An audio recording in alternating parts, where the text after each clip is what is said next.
What's up, y'all? So here are my predictions to UFC 274. Now, this was a very difficult process for me. Very difficult. Because I believe at least 2 out of the 3 fights are going to be very competitive. Now, we're going to start off with the fight that I think is going to be least competitive.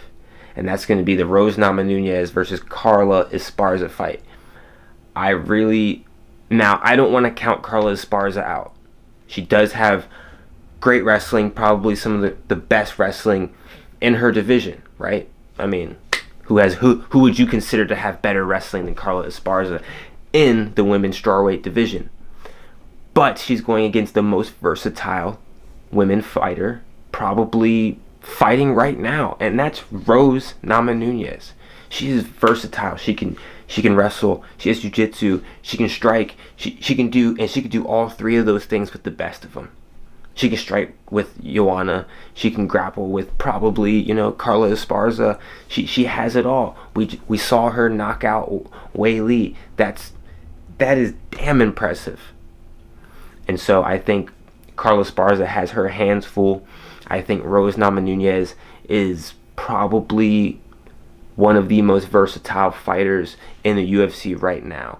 And probably one of the most, I'm going to say it, one of the most versatile. She's becoming one of the most versatile fighters that we've seen.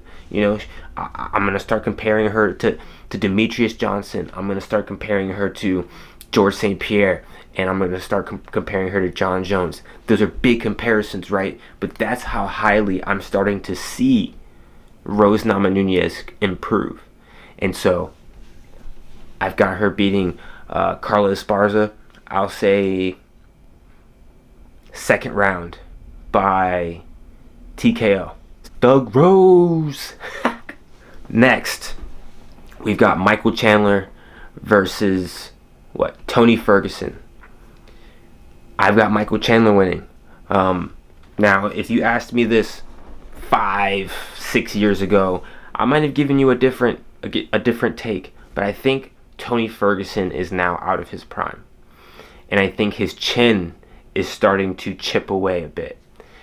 And that's a bad mixture when you're going against Michael Chandler. Michael Chandler has power. He has enough power to knock you out.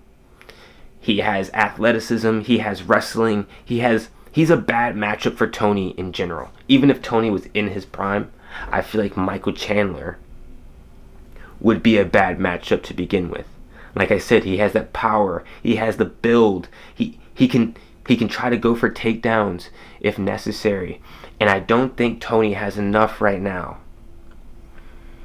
to withstand what Michael Chandler can produce at the moment.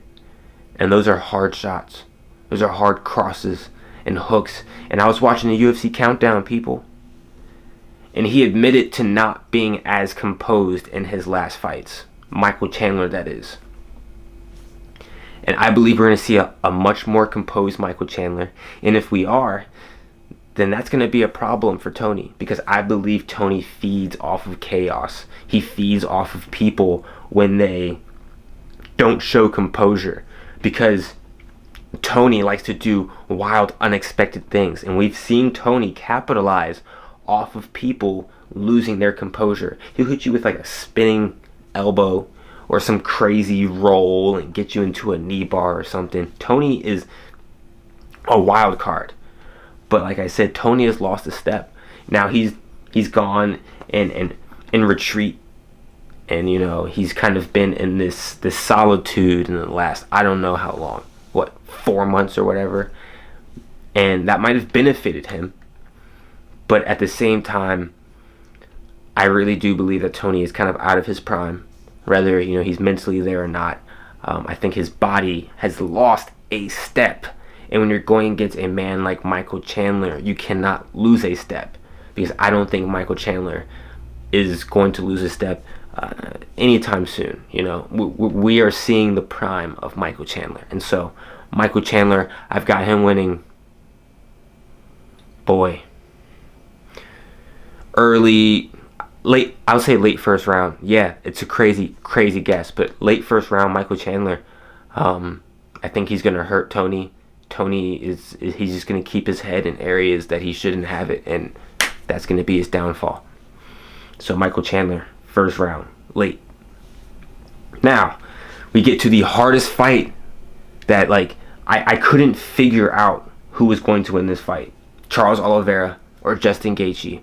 I was going back and forth, because I can see how either one could win. I really, really do. But if I look at it and I try to visualize how this fight is going to most likely play out, if I have to say, the percentage, if I have to say 55 to 45%, hey, I'll go there, because I think 55% would lean to Justin Gaethje. Now, why do I say that? I believe it's going to be kind of similar to what I said about Michael Chandler. Justin Gaethje has the power to get Charles Oliveira out of there, but he also has the wrestling to get the job done when it comes to keeping Charles Oliveira just simply off of him. And I'm not saying that he could be successful for a whole 5 rounds keeping Charles Oliveira off of him, but I don't think it's going to take 5 rounds. I think it's going to take maybe 3 rounds. I'm expecting for these last 3 fights to not go super long. I'm thinking 3 rounds, the longest, mid 3 rounds for all 3 of these fights. And I think Gaethje is going to be able to get it done based off of, and this might be surprising, to his composure. Justin Gaethje has a composure that he's gained over the last couple of fights that I'm not sure that you guys have noticed. Because he's always labeled as this storm. He's always labeled as this brawler, but he also has composure. When you look at his last couple of fights, I forget who he was fighting, but he showed a lot more composure in this fight rather than in his past fights, where people just say he just puts his head down, which wouldn't be, I think, ideal when it comes to Charles Oliveira.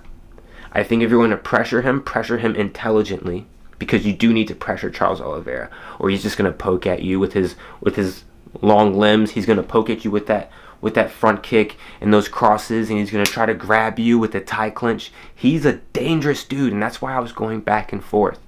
But when you look at what I believe Justin Gaethje can do, and that is wrestle. He's actually really good of a wrestler. He just never does it, because he relies on his hands. He relies on his brawler style. He relies on his ability to chip away at you and to knock you out. And he uses wrestling as kind of like a I wouldn't say scapegoat, but like a safety net, And we see that from a lot of fighters. I honestly believe if Justin Gaethje used a little bit more wrestling in his game, he actually might be even more dangerous. But I don't think this is the fight to try that out. I really, really don't. I think Charles Oliveira is too dangerous of a jiu-jitsu practitioner. He's probably, no, not even probably, he's the best jiu-jitsu practitioner in that division. And if Charles Oliveira is able to grab onto Justin Gaethje at any point, we're talking takedowns, we're talking back takes, he wins this fight. But I think that's the 45%. I think the 55% is Justin Gaethje being able to withstand all those attacks, being able to prevent being taken down, and having his back taken, and he's able to rock Charles Oliveira, stay composed, not fall into that trap where, like, you hit a person and like they fall back and you just fall into their guard. That's not the way to go with Charles. So I think we're going to see an intelligent Justin Gaethje. I think we're going to see a composed Justin Gaethje, and I have him winning in 3rd round, mid to late 3rd round. So, just a quick recap. I've got Rose Namajunas. What did I say? She was gonna win in, I don't remember, but she's gonna win within the 2 rounds. I've got Chandler winning within 2 rounds, and I've got Gaethje winning within 3 rounds. We're going to see some explosive fights on UFC 274. Yeah, so that's my in-depth kind of prediction for Saturday night's fights. Leave a comment down below who you believe is going to win on Saturday night, and let me know. Let me know, people, who your three picks are. And I'll catch you guys on the next UFC talk. Thanks for watching. Peace.